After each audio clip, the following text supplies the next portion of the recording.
Ko. Alam mo, sa totoo lang mga DDS, hindi kayo mananalo sa akin. Isa lang man sabi ko sa inyo, mag-comment kayo sinong DDS na mayaman, si Sara at si Digong lang. Pero kayo, mga supporter nila, bobo kayo, tanga kayo, mahirap pa rin kayo. Sigaw kayo ng sigaw, oh. Do, ne. Tapos ngayon, wala kayong pera. Tignan nyo, pag kinalkal yung unexplained wealth ng mga Duterte, doon ninyo malaman, oo nga pala, pagod tayo sa kakasigaw sa EDSA, hindi na nga tayo umabot sa 1,000, pagod pa. Pero sila, ang daming lang yaman. I-research nyo sa Congress kung gaano kadami ang pera at transaksyon ni Duterte. Simula nung 2016 hanggang ngayon. I-research nyo sa Congress, tignan nyo kung ilang milyon-milyong pera ang dinideposit nila sa bangko. Yun ang tignan ninyo. Pero kayo, wala kayong pera. Si Duterte, wala daw pera, pero billion-billion. I-check ninyo sa Congress kung gaano kadami ang pera ni Duterte transaction sa bangko nang makita ninyo.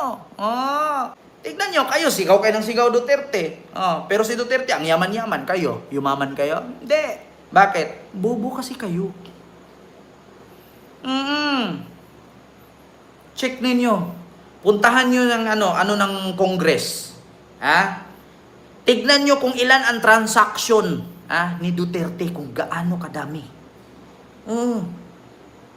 Tignan niyo kung gaano kadami. Ito pakita ko na lang sa inyo.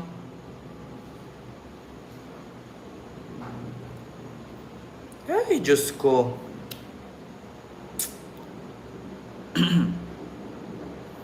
Pakita ko sa inyo dito kung gaano kadami ang transaksyon ni Duterte. Napakadami sa bangko. I-post mo sa FB, puro daldal. Hindi ko kailangan mag-post sa FB. Mag-research kayo. Buha ka ng ina nyo. Oo, ang bobobo nyo naman. Ipapa-research na lang, hindi nyo alam.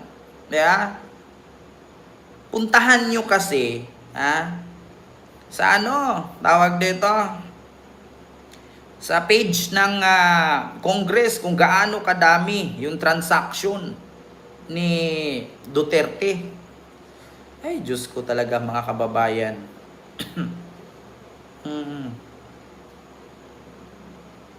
So, pakita ko sa inyo dito. Nang malinawan kayo.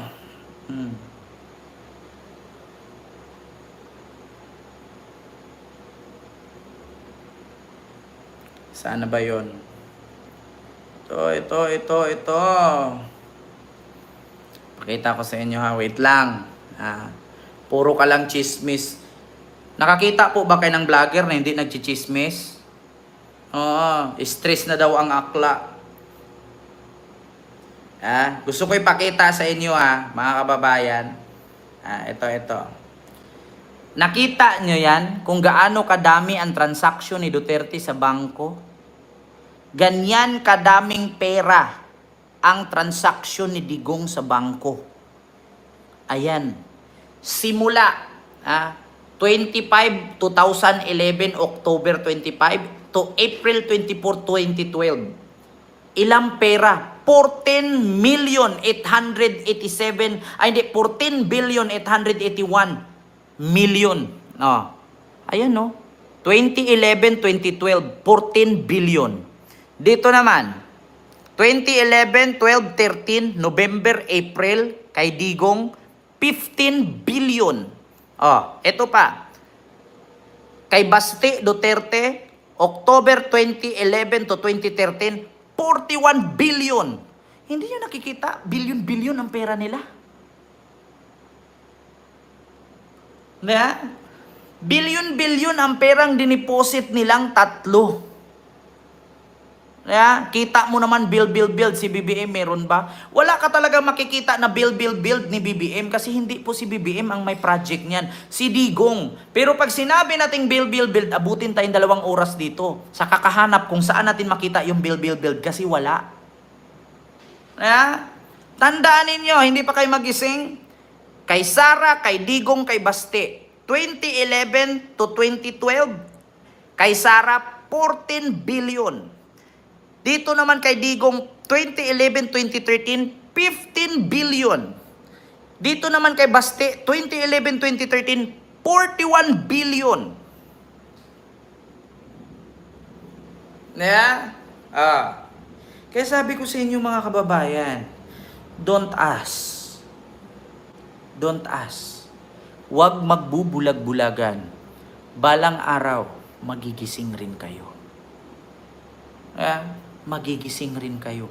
At doon nyo masabi, kayo nagugutom, kayo nagtatrabaho. Biruin nyo yung pera nilang bilyon-bilyon, itutal nyo sa isang taong trabaho ninyo. Hindi pa aabot ng 1 milyon ang sahod ninyo. Yung 14 billion ni Sarah sa 2 taon, 2011, 2012, 14 billion. Transaction sa bangko, deposit. 14 billion. Itutal nyo yung sahod ninyo sa 2 taon. Hindi aabot ng kalahating milyon. Pero sila, 2 taon, bilyon ang pinag-uusapan. Bilyon ang pinag-uusapan. Kayo, mamatay na lang kayo. Construction worker, Jollibee worker, Chowking worker, 7-Eleven worker, worker pa rin kayo. Sila mamamatay billionaire. Kayo mamamatay pensioner na nakawin pa. Yan ang isipin ninyong mabuti, DDS. Huwag niyong ipairal yung may napatay na adik. That's only a front. Sila mamamatay billionaire. Kayo mamamatay crew pa rin kayo. Worker pa rin kayo. Mamamatay kayong trabahante. Sila namamatay na negosyante. Yan isipin ninyo. Huwag niyong idaan na may namatay na adik, may napatay ditong adik, may napatay dong kriminal. It's only a front.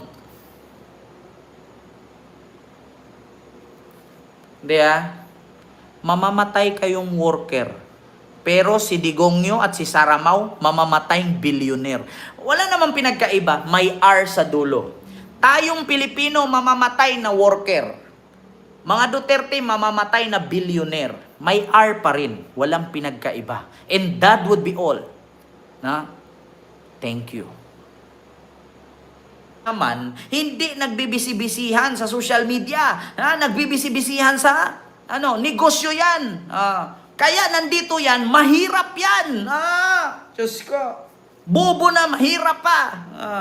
Ganyan yan. Ako, hindi ko sinasabing mayaman ako. Kasi kung mayaman ako, di sana hindi ako nag-vlog.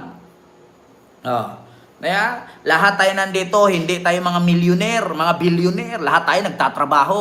Pero si Eric Malangke, mamamatay na lang. Putang inang yan, kabubuhan pa rin ipamana sa anak. Eric Malangke, bukas magpalit ka na ng pangalan. Kasi bukas makita kita ulit sa comment section. Thank you so much. May ads na naman ako dahil sa'yo. Eric Malangke, ang dami ko nang sinasabi. Yung comment mo isa lang, hindi mo ko kaya.